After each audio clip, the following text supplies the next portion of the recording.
Welcome back to Animals, Nature, and You. This is part 2 to episode 3. So if you haven't listened to part 1 yet, I encourage you to go back and do that so it makes more sense. And if you remember, if you've already listened to part 1, we cut off right when I asked her about how saving cheetahs in the wild would help somebody here in the United States, or in all honesty, anywhere outside of Africa. Why is this important? And she's got a great answer, and I actually will start this episode, of this part 2 of this episode, with me asking that question again to help kind of set it up for you.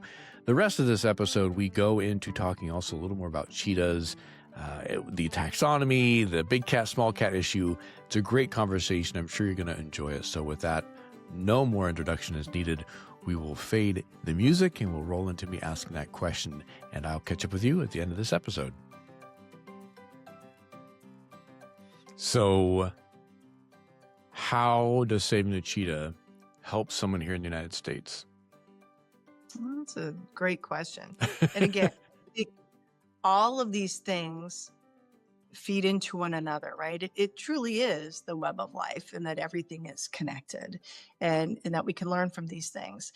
I think, again, cheetahs are a great cheerleader because it's easy to say, that's the fastest animal on land. That's Right. a pretty impressive animal that we want to keep, that people want to be in awe, that people want to experience, right?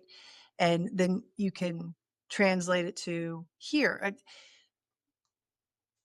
I will get back to why we should save cheetahs, somebody here in the United States, but I want to give you a United States example. Please do. Talk about my beginnings. So again, native California, Northern California is where I grew up, at just a beautiful area, Sonoma County, and my family bought a model home, a little cookie cutter neighborhood that was created where there had only been dairy farms and walnut groves and things of that nature in the space. And there were still a lot of dairy farms and walnut groves when our little neighborhood was bought there. And essentially there was a state park. And even though the state park had specific lines that created its borders, the animals weren't aware of those lines and borders. And so when this cookie cutter neighborhood goes in, we are in the thick of what these animals are saying. This is our territory. What's going on here? This is a curiosity. This is weird. This is interesting. And we kids all of a sudden show up and we're walking to our new elementary school, amongst all of these animals. And they backed off. They kind of moved out, right?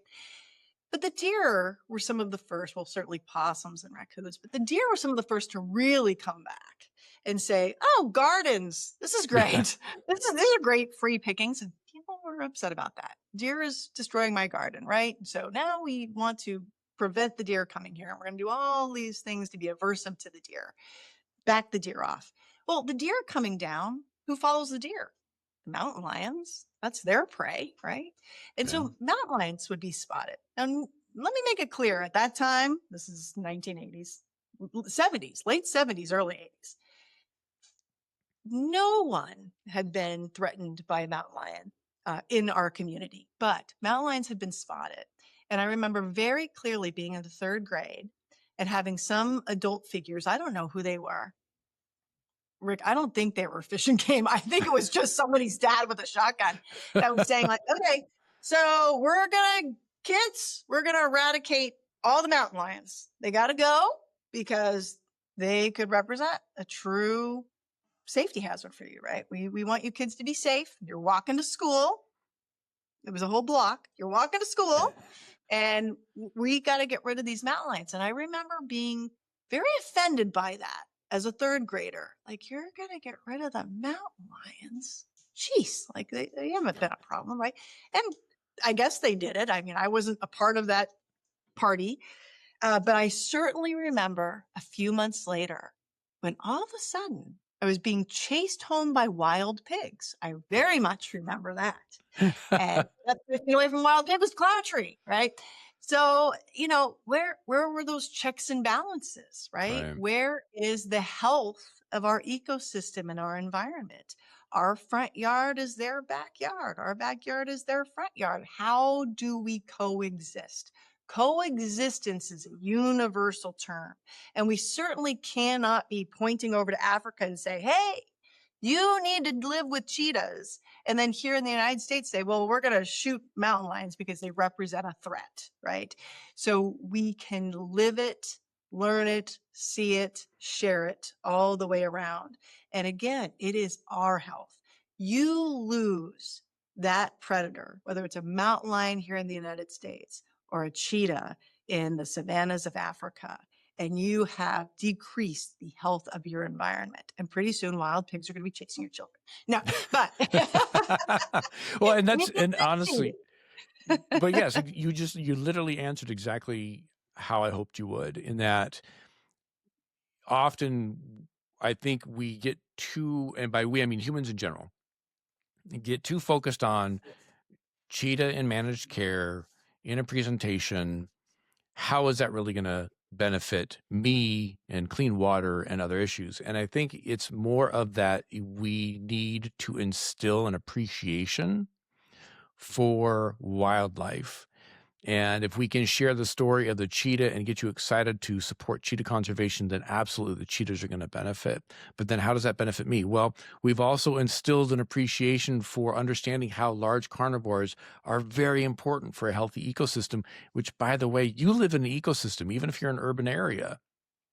And so you answered it wonderfully by sharing that story, because I think, again, we try sometimes to make it simple black and white. We try to draw a quick straight line across of how this is beneficial, why does it work, or how can it work, when really there's a lot more steps involved. There's more gray area involved. But when we can step back and see the whole picture, understanding the value of getting people to listen and fall in love with carnivores and predators, so they can then also go and right. our big cats here in the U.S., small cats, but the whether it's lynx or mountain lions or wolves and coyotes or bears, it's part of that healthy ecosystem. Yeah, for sure. And so, yeah, I mean, well done. Well answered, you. And look, let's not even jump into the taxonomy, because it makes me crazy that mountain lions are classified as small cats. Like, what are you talking about? I mean, there is no more capable cat on the planet than a mountain lion. Right. And small cat, right?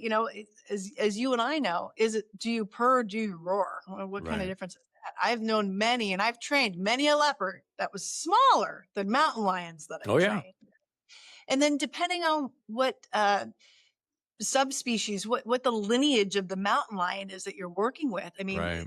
I've gotten to work with mountain lions lineage from South America that were 80-pound, very dark, almost more like cat you've gotten to work with and I've gotten to work with, love ocelots. Yeah. With the more bowed legs, bigger feet.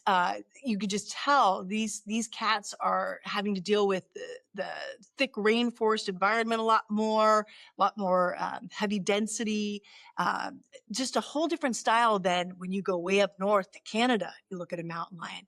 That is a tall, strong, big animal. The big kitty.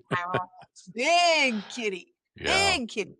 180 pounds to 80 pounds within the mountain lion. Again, I've worked with leopards that were only 80 pounds. But again, I shouldn't even go there because the strength. Cheetahs are, again, not known for their strength, right? They're known for their speed. And when you just compare it, okay, let's think of our Olympic athletes. Let's look at the Olympic wrestler versus the Olympic sprinter. They have very different body styles, right? So the cheetah is that sprinter, and the mountain lions are great generalists. They have a body for all types of things. Right. But, leopards pound for pound are the strongest cats on the planet, because they can kill an animal 4 times their size and carry it 10 miles and then put it in a tree, right? So that's why I have a always hard say time taking my groceries from my car to my apartment. I mean, come on. exactly. But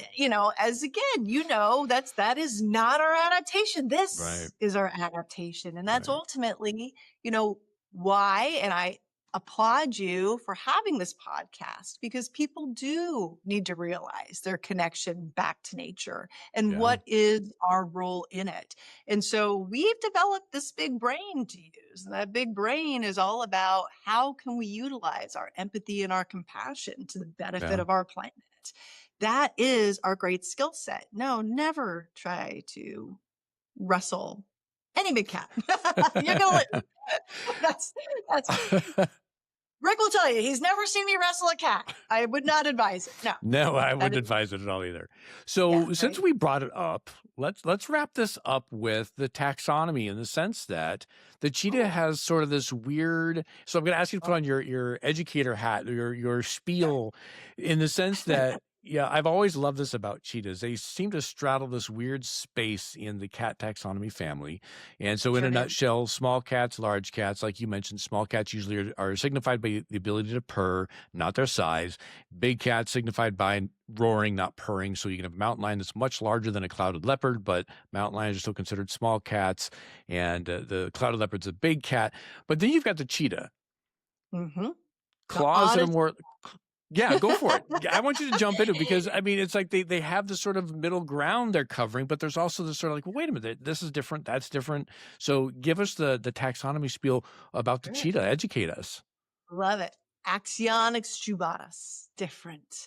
So let's look at the cat family tree, right? That base and the branches that grow.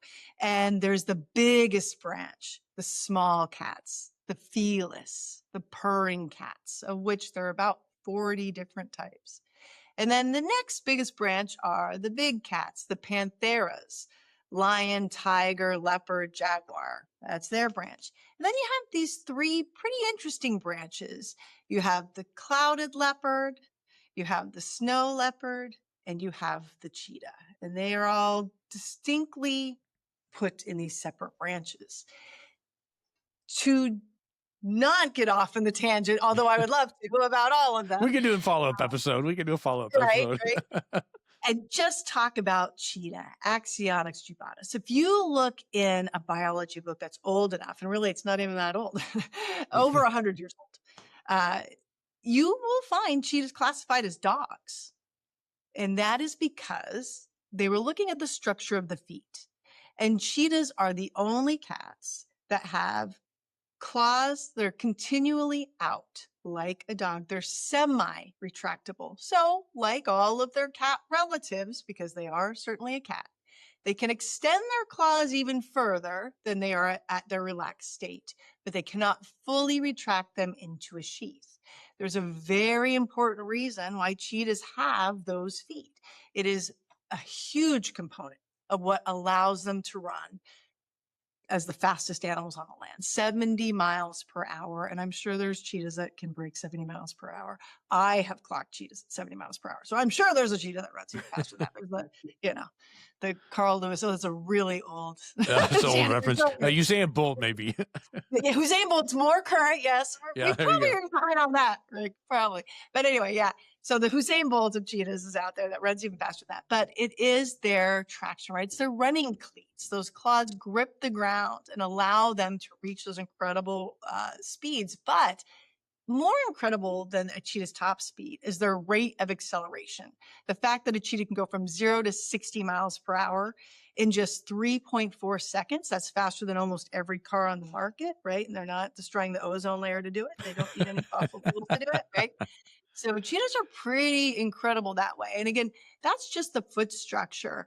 The cheetah's physiology can be quite different from cats in many ways. And another thing that separates big cats and small cats is the jaw and the muscle attachment of the jaw. And so cheetahs have these very small heads overall. They need to be aerodynamic, hence that whole lithe body style, right? Again, the Olympic sprinter. But that head is important. That small head, small jaw that doesn't have extra muscle attached from the top of the head to the bottom of the jaw, like many cats with very powerful jaws have, like jaguars notoriously, tigers, lions. Cats have incredible jaw strength. Not quite hyena strength, but incredible jaw strength, right? And cheetahs don't have that. They sacrifice some of the greatest cat weapons, those claws and those teeth with that bite, to be able to run.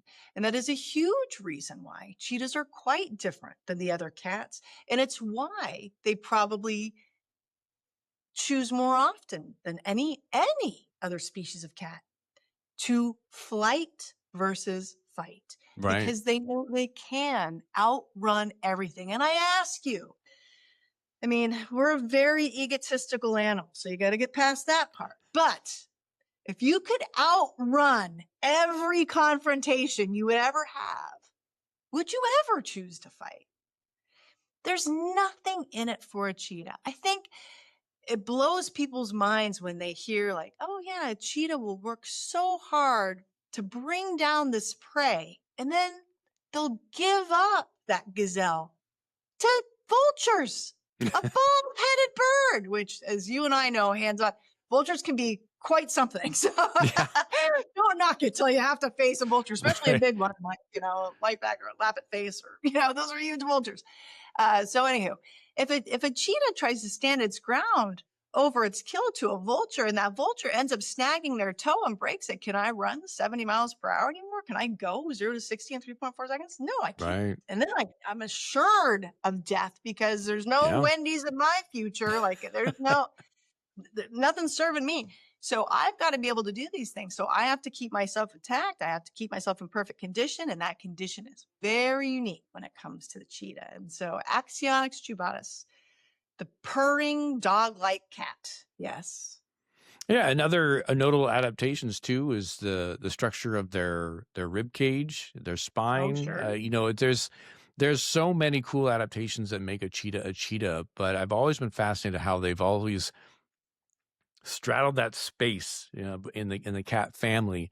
And I think I just there's so much we could get into and probably take another hour easily. So I think it's one of I those feel things like where I I'm barely scratched the surface I of cheetah. know, I know. And we haven't even talked a lot about the conservation side of it too, which I know you're very, very invested in and do so much for.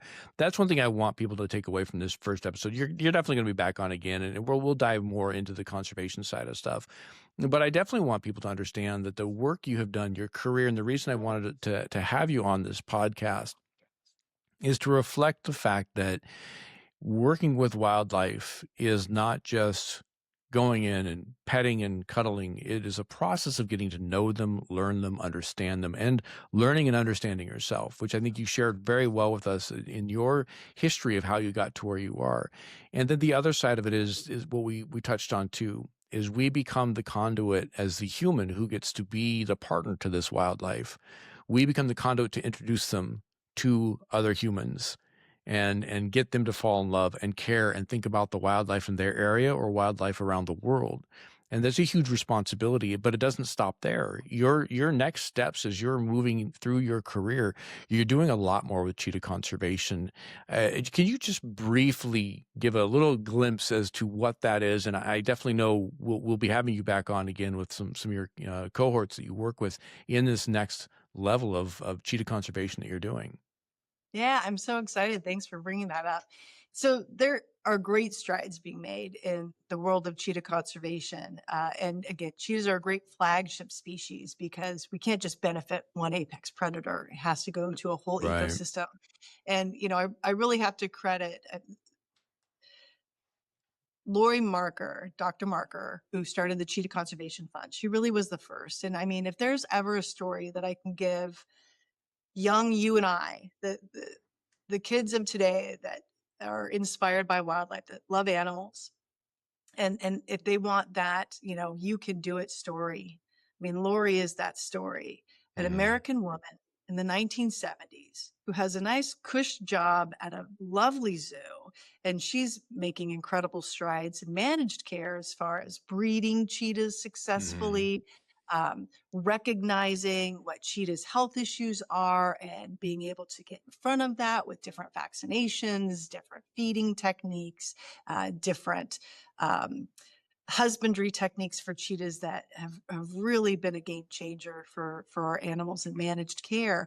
But she gave that up and started the species survival plan for cheetahs. I mean, so many things, right? But she gave all that up on her first trip to Africa when she ended up in the country of Namibia and got to see firsthand what was actually happening with cheetahs, and to Mhm. realize that those lands were owned privately by farmers that, in America's terms, we would think of these people as ranchers. They have Mhm. livestock on their grounds, right? And that they would just, the way to protect their livestock was to shoot any predators that they saw. Just, that predator represents a threat. And what was even worse to the fact that they're shooting cheetahs, and cheetahs were probably not attacking their livestock whatsoever. Many times it was found to be domesticated dogs that were Right. rogue, as a matter of fact, or other wildlife might have been. But because cheetahs are the only diurnal predator that was Right. moving, and so when those So it must be ranchers are them. I can see up, them. right? I see them. They're the problem. I have a dead sheep. I see a cheetah. That was it, Yeah. right? So I'm going to shoot it. And she said, "Wow, I've got to teach these farmers how to coexist. I've got to teach them about cheetahs so that they understand that they are going to have a negative effect on their whole environment, right?" And what's even more so is that this woman who has a comfortable life and who loves cheetahs moves to Africa, lives out of a van, and goes door to door to people that essentially hate her because they're going, "Excuse me, are you walking onto my farm and trying to tell me how to manage it, lady, in the Yeah. 1970s?" Right. Like, no, this isn't about to happen. And Lori knew in spades the only way she could combat that was the same way that she built her relationships with animals, was to get them to trust her and to realize that she is on their side. She might love cheetahs, but she wanted them to prosper. Right. She wanted them to be able to achieve everything they wanted to achieve as a farmer and profit from that. And killing cheetahs wasn't helping them to get to that goal. And she wanted to show them that. But at first, it was a very adversarial relationships for the farmers with her. And they would call her. And so she sold everything she had in the United States. She moved and lived out of a van and was basically going farm to farm and introducing herself and saying, "I'd like to help you to make more money off of your endeavor, to see more success in your birthing seasons and the longevity of your animals and decreasing your feed bills and your vet bills. And, I am here for you. And as a side of that, I would like to watch cheetahs and help you to coexist with these animals, right?" And that eventually came to, how do we coexist, to these major platforms that have popped up all over the continent of Africa today in various countries, which is utilizing livestock guarding dogs, having more practical managed care. And now, decades later, and this was from the 1970s, where we've actually seen small upticks in cheetah population in Namibia, which is a huge win for, wherever we see human populations going up, we see animal populations going down. And so human populations are still going up. And to see cheetahs even, they haven't recovered, but to even see them, it's huge, right? Yeah. In their conservation. And everybody's trying to mimic that. So now, again, we have Cheetah Conservation Fund, which is in Namibia, which we still look at as a stronghold, but it's another key thing when it comes to cheetah conservation. And here in the United States, this is one of our big things too, right? We have these beautiful national parks. We have this park. This is the place. This is where the animals are, right? Right. Animals don't know this, but yeah, certainly. If we're giving them more habitat there, there's less aversive stimulus and environment, and maybe they're going to want to be there. But cheetahs do not do well in park systems. They do not do well in gated communities with some of their most, antagonistic relationships, such as Right. lions and leopards. Those animals love to have cheetahs forced to live with them because they're very easy to steal from. They But do all the work. Yeah. that's right. That we like to say, a lion looks at a cheetah and says, "That is my McDonald's, right? You are my Right. fast food." And I have been in Africa and watched lions. Oh, no, other way around. I was watching cheetah hunting gazelle. And this was hours and hours of this cheetah stalking gazelle, right? And they're in that crouched position, holding it for hours. And you're going, "Oh my God, I wouldn't even be able to stand up after I've been there. They're like that for hours." And then they, do that amazing burst of speed.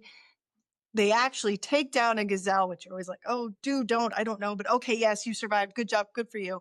And then boop, out of the grasses, 3 lion heads pop up. They had been watching as well from the Yeah. other side and saying, yeah, we're going to let that cheetah do the work. And then we're going to go take that from him. And the cheetah goes, yeah, guys, here you go. That's for you. On me, on the house. Enjoy. I'm going to go over here and kick back because, again, there's nothing gained from that confrontation for the cheetah. But cheetahs they need to free range. They need to be able to roam. They need large areas. They need that for keeping diversity with their breeding populations. They need that because, again, they have a very hard time competing with those other predators in those enclosed spaces. So having those open habitats is key. And so a lot of other organizations have taken that platform from the Cheetah Conservation Fund of, okay, let's settle in an area. Let's learn what the local communities need. How are they trying to survive? Where is the wildlife conflict?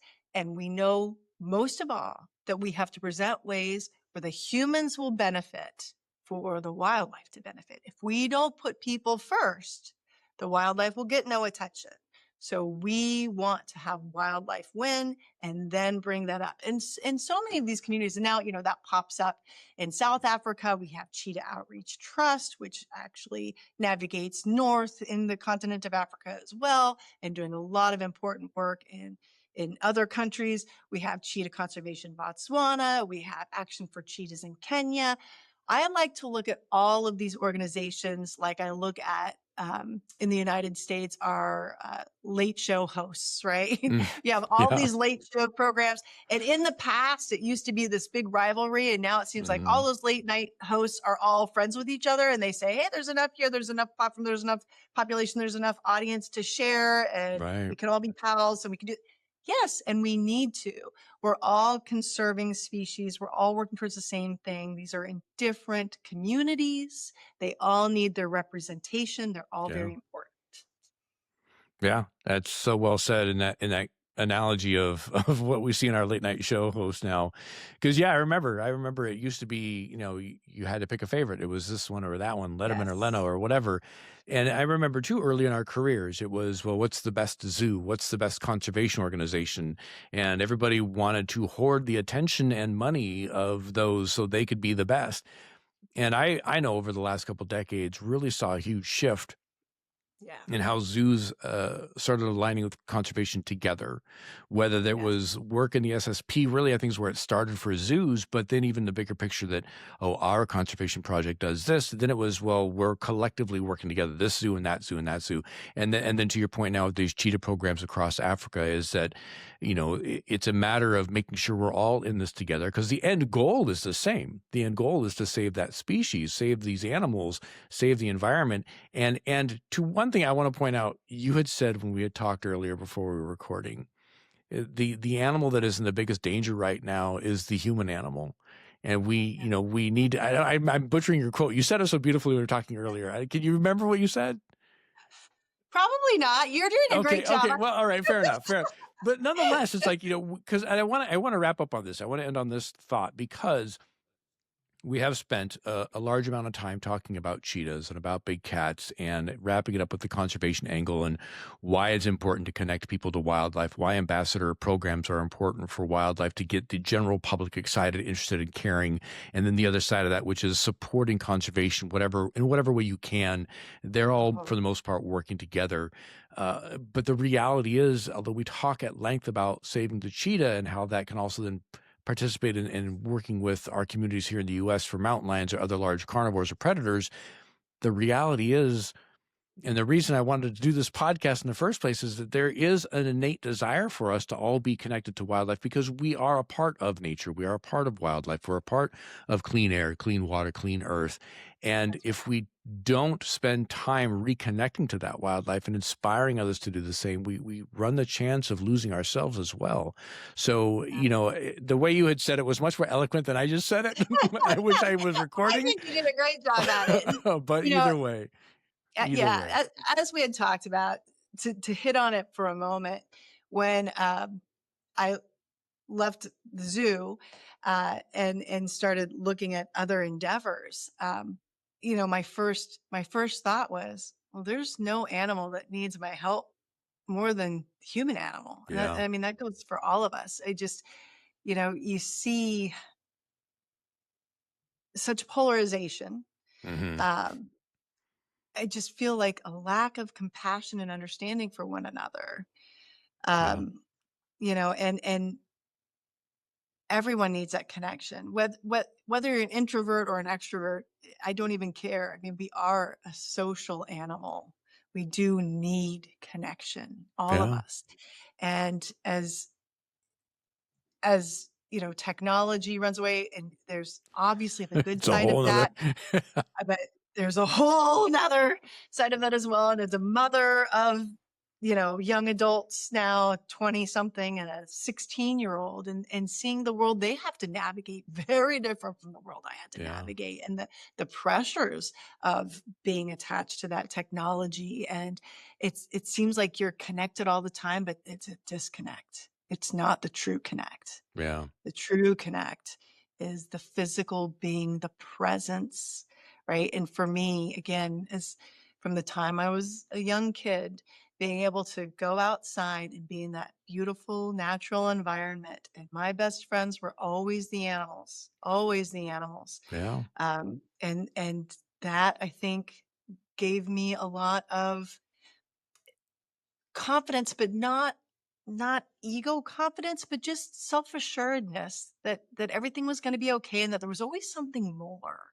Yeah. I don't want to say that I wasn't impacted by social situations, by my friends deciding not to talk to me one day at school, or not, of course I was. Of course that impacted me, or people liking me, not liking me, of course. But at the end of the day, I always knew there was something more, and to me it Yeah. was always greater to be in that, and to know that there were those opportunities. And I feel like that window closes for people, and they're not realizing that they need to get outside Yeah.